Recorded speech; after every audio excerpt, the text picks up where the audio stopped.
Hey guys, welcome to the Monster Party live stream. ようこそ今日の Monster Party ニュース配信へようこそ。This is a chance just to go over some of the news from today in America in English and Japanese. 今日の、トップニュースをの一覧として、ちょこちょこ見るチャンスとなり、ぜひ言語の質問等でも、何でも答えますね、コメント。so please, any language-related questions are also more than welcome. So let's just have fun. 最初に言っときたいですけど、僕は専門家でも何でもなくて、ただの一般人です。I should start by saying I am not an expert by any means on the news or anything that's happening. I'm just a regular guy. ただの一般人ですね。So, let's get started, shall we? So first up, I think the top of the news today is President Joe Biden's unveiling some of the details of his economic stimulus plan. 今日のトップニュースは何かというと、バイデン大統領がすごく壮大な経済刺激プラン、ちょっと前からやると言ってるんですけど、その詳細をちょっと話しましたね、今日。Yeah, he's been talking about this huge economic stimulus plan for a while, and today he went into a bit more details. So let's have a look. じゃあちょっと見てみましょう。So, President Joe Biden will use his first joint address to Congress to declare the nation is turning peril into possibility.Crisis into opportunity.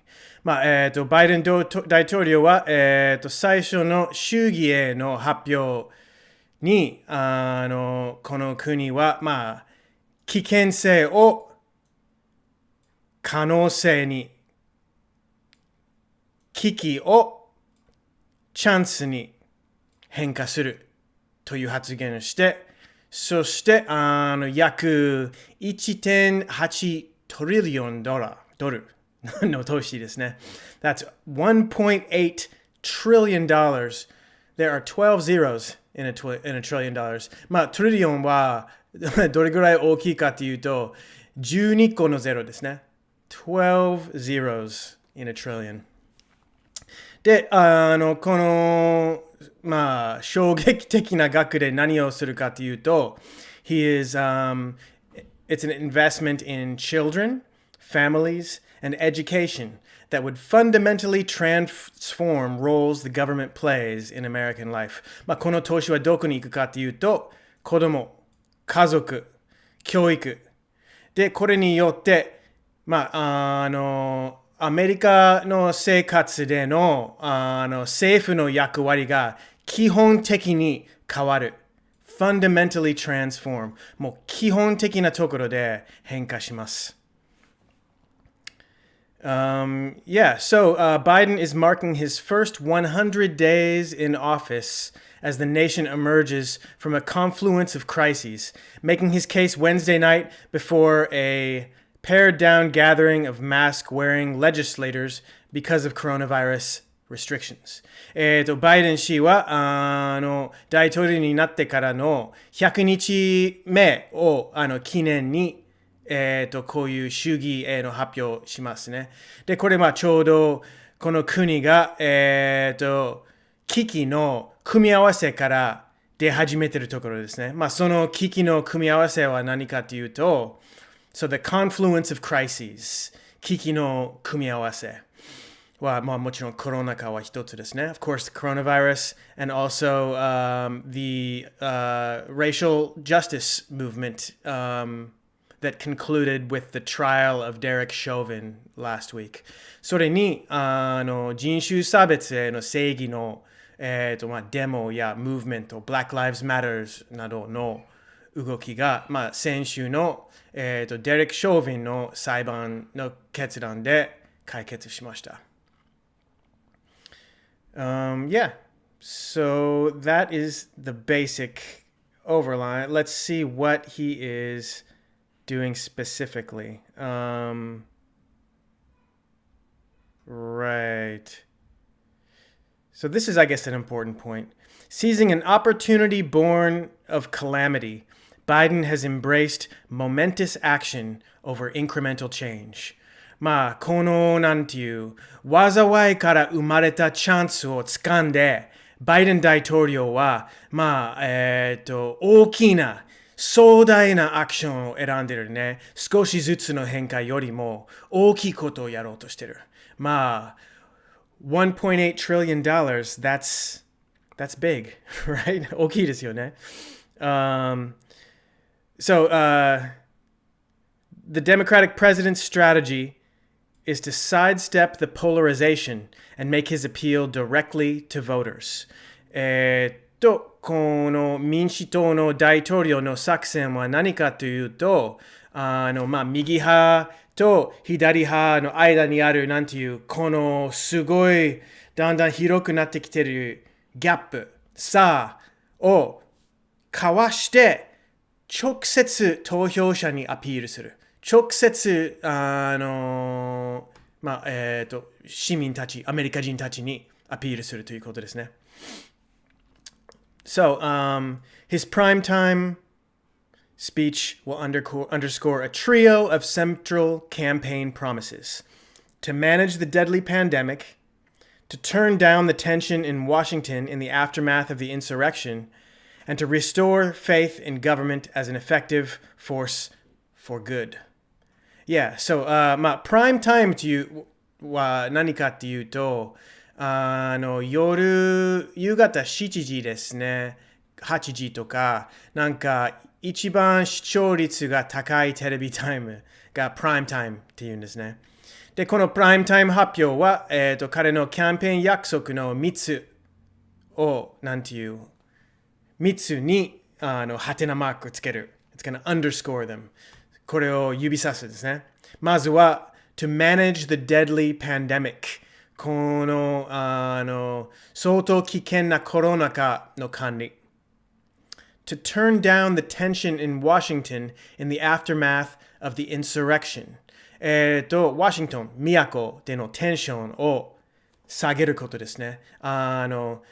The insurrection というのは、1月にですね、右派のデモがトランプのスピーチの後で、ワシントンの都に侵入しましたね。皆さんご存知だと思うんですけど、何人か死亡となり、相当恐ろしい事件でしたね。で、それによって今アメリカの政治温度、政治テンションレベルは相当高いですね。Yeah, so the insurrection refers to the storming of the Capitol that happened January 6th by some right-wing protesters after a Trump rally in Washington. And the third promise, そしてその3つ目の約束 is to restore faith in government as an effective force for good. 政府への信頼を直して、政府は効率的ないいことをするものとして、悪じゃないよ、悪じゃないということを主張したいわけですね。So, let's see. I want to talk about some of the details. Let's see if there are any in here.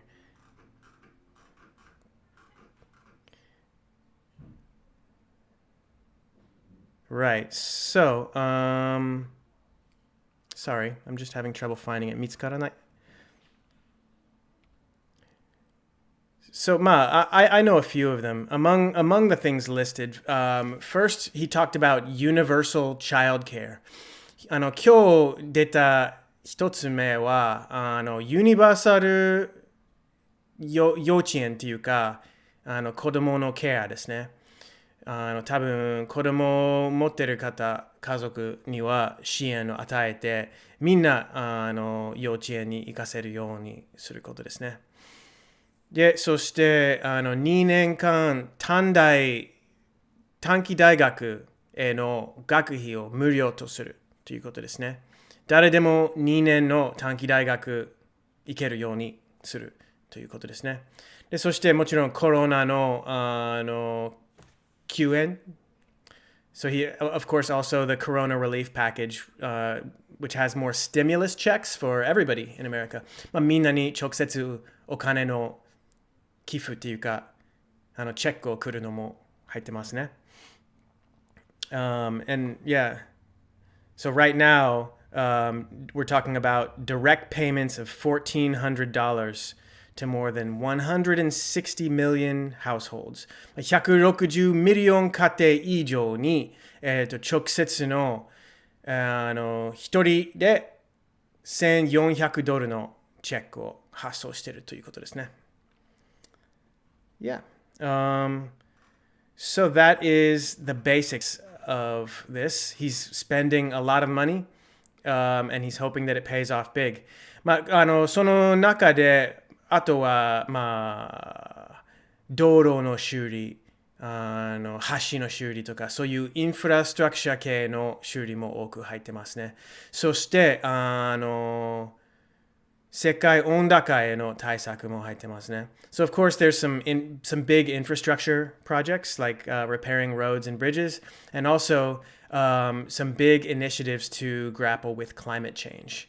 That was another big story today. Biden called a Congress. He's trying to reestablish the U.S. as a leader in combating climate change. 今日バイデンは国々のリーダーたちを呼んで、Zoom コンファレンスで世界温暖化、気候変化のコンファレンスを行いましたね。トランプがパリのディールから出て、アメリカのこういうクライメートチェンジに対しての信頼を世界からなくしたんですね。で、バイデン氏はそれを復旧しようとしているということです。で、すごく大きいことを言ってますね。He's making big promises. His promise is to cut carbon emissions by 50%. By 50% by the end of the decade. 2030年までに 50% 炭素排出を減らすという約束ですね。それはオバマ氏の約束の約2倍ですから、相当すごいですよね。はい。Okay, on to the next story. This one is just breaking, but the feds raid Giuliani's home office, escalating criminal probe. ジュリアニは誰かというと、元大統領トランプの弁護士で、選挙の結果が詐欺だった。正しくないということを言ってるリーダーの一人はこのジュリアニ氏ですけど、今警察官の調査によると、ジュリアニとウクライナとの怪しい取引を調査しているということですね。Yeah. So, このジュリアニとウクライナとの関係ですが、それは何かというと、キャンペーン支援との面で、トランプのキャンペーンが、直接じゃないけど間接にウクライナのお金持ちたちや、もしくはロシアのお金持ちたちからお金が入ったという調査が実は続いてますね。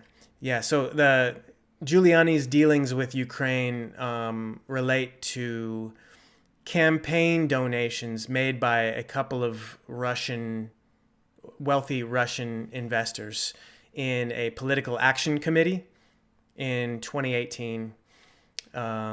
So this not a direct campaign contribution, but an indirect one, which is still most likely a violation. アメリカ法律上では、直接でも間接でも外国からの選挙キャンペーンへの寄付は違法となってますね。で、それによってジュリアニ氏は今調査中ですね。で、今日で警官が彼の家とオフィスに入って調査したということでは、結構エスカレートしてますね。So today, the FBI raided his home and office, which shows that they must think they have something. Anyway, it's escalating. The investigation is escalating. Okay, let's go on to the next article.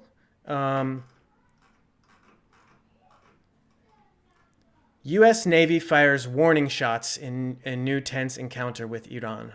Yeah, so, 今日ですね、アメリカ海軍が、ペルシャ海で、イランの海軍と、イランの海軍がいつもよりちょっと近寄ったらしいですね。So the Iranian Navy got closer than apparently they were supposed to, and the U.S. Navy fired warning shots. Shall we read? Yeah, so it was the first such shooting in nearly 4 years. ほぼ4年ぶりにこういう警告、なんていう、射撃となったんですね。Yes, yes. So,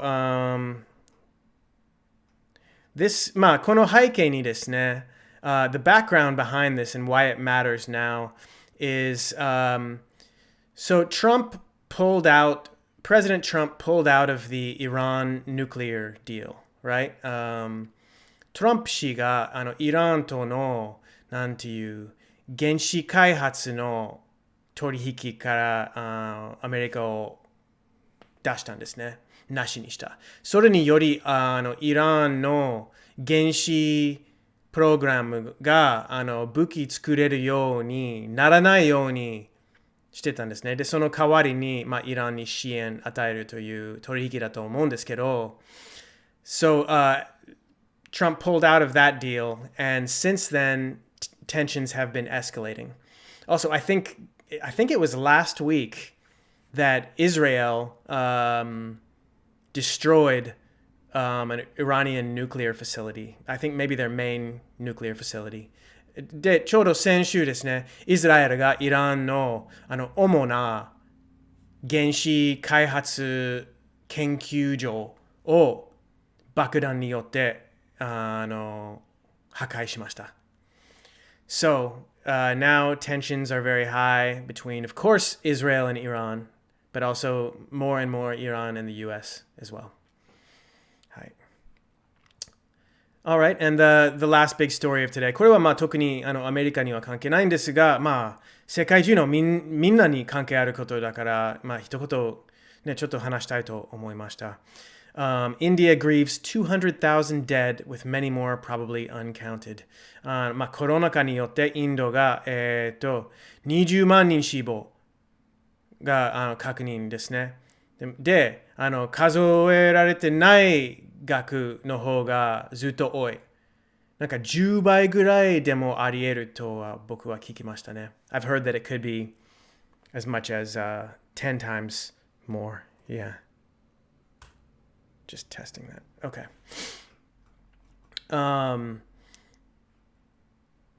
Yeah, so this is a big feature. I just want to talk about some things that I heard about it. Apparently, so India did really well in the first wave against the coronavirus. 最初のコロナ禍の波に対してインドはすごく優れた対応をして、他の国がすごいインドなんかどうやってこんなに成功したっていうのがあったんですね。They did nationwide lockdowns earlier than almost any country.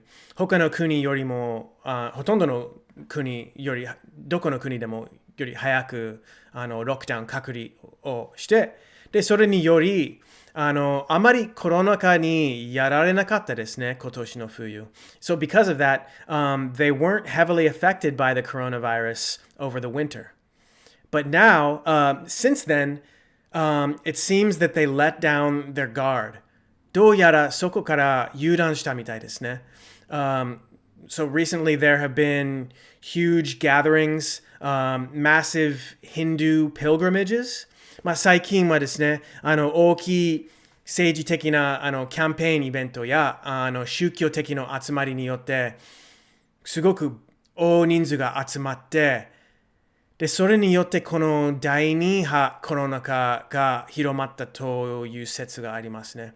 And because of these super spreader events, the second wave of coronavirus has hit India very hard. Because India did such a good job of containing the virus in the beginning, they did not expect it to hit so hard this time.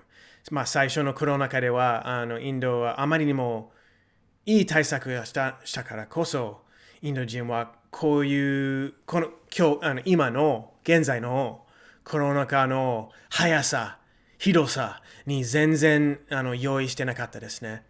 The popular view in India was sort of, I guess, that they had managed to escape the coronavirus, that they were through, and that it was over.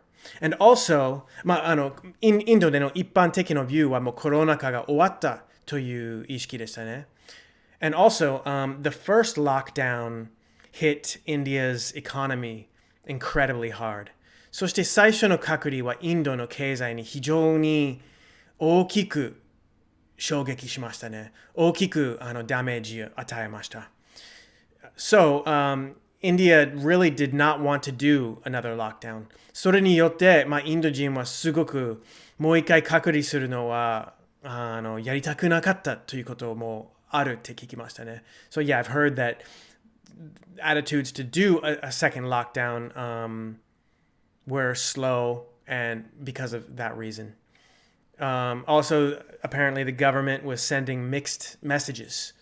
あとは政府はなんていう矛盾してるメッセージングもしてるせいで、今回コロナ禍の危機が大変になったとも言えますね。Saying to wear masks, but at the same time, Prime Minister Narendra Modi welcoming huge numbers of people to his political campaigns. マスクかぶった方がいいって言いながら、総理大臣のモディ、ナレンドラ・モディが自分のキャンペーンイベントに大人数が来てくれて嬉しいとか、よく集まってきた的なことも同時に言ってましたね。はい。Yeah, okay, well, I think that is it for the news for today. I hope you guys enjoyed the stream. Please, if you have any comments, leave them. I would love to have a discussion with you. Let me know if there's anything you would like me to talk about. I'm always up for it. All right, guys. Have a great day. 今日でおしまいにしたいと思いますが、もしディスカッションしたい項目や話したいトピックなどがあれば、ぜひコメントで残してください。皆さんと一緒に話すのがすごく楽しみにしております。では皆さん、いい一日を。See you later.